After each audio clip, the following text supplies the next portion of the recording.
Mr. Sharma, I think the biggest hurdle that the industry faced and said you can't just hold developers accountable.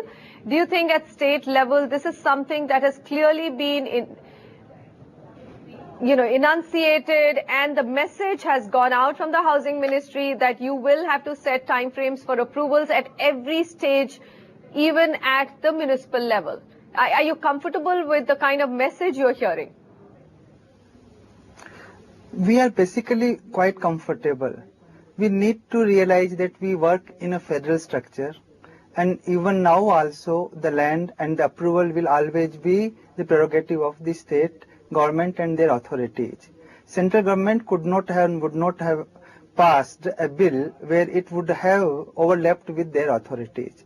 What they are doing, according to my understanding, is that whatever central government approvals are concerned, they would make it much more easier and transparent than what we are undergoing today. So one of our major complaints about, say, environmental laws, it gets addressed simultaneously. Coming back to this issue also, we have been deliberating with the local governments wherever we are operating through CREDAI or otherwise directly. Whatever feedback we have got, all these authorities, they are welcoming it, because the principal opposition party as well as the governing party today, they have decided that this act should be implemented. And it is in their larger interest that they create a structure and mechanism where single window becomes a norm and it facilitates all the concerned people. I will go one step further. The basic idea behind this RERA was that we have to become transparent. Government agencies also have to do their jobs within a time frame, and most of the time now onwards is spent in ensuring that the compliance happens, the implementation happens, and for that they have to see whether we are capable enough to comply with the requirements what RERA prescribes. So here's my question to you, Mr. J.C. Sharma. Do you think that, okay, there's a top level of developers such as you who's already following all good ethical practices, and you don't have a problem of becoming what we call RERA compliant? I mean, most of your business practices, other than probably the penalty parts, would be RERA compliant even now.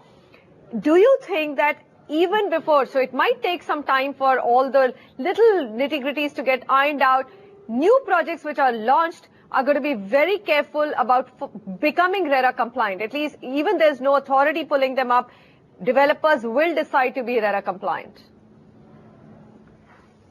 Manisha, to be fair to our current authors of the RERA bill, if you go to Singapore, if you go to Dubai, there are more stringent laws and more restrictions being imposed on the developers. But still there, the real estate has blossomed, and you find companies which are world class. A. B. I agree with Samir, the first part of his contention, that for a regulatory authority to comprehend and understand the nuances, it will take time.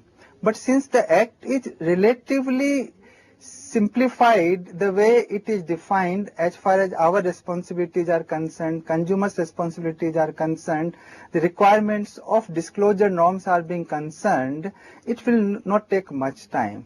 It is not in the interest of the developers to take a longer time of 5 to 7 years, because their cash flows will get further stretched. The problem will be, according to me, is how do you transition the existing ongoing projects where occupancy certificate is not there. So there probably we'll have to go through with some kind of a transitional pain, and it has to be seen. I don't foresee for ourselves, but as an industry representative, I do know projects have been sold without approvals, money has been collected, the delays are there, and how it is going to be addressed, I cannot say right now. But when the new projects are going to be launched, the people will be competent enough to ensure that what they are going to launch, it is in their interest to complete, else it will be just a no-win, only loss kind of a scenario. The kind of penalties, the kind of imprisonment and other deterrents which have been provisioned in this Act, no developer in the right sense will do.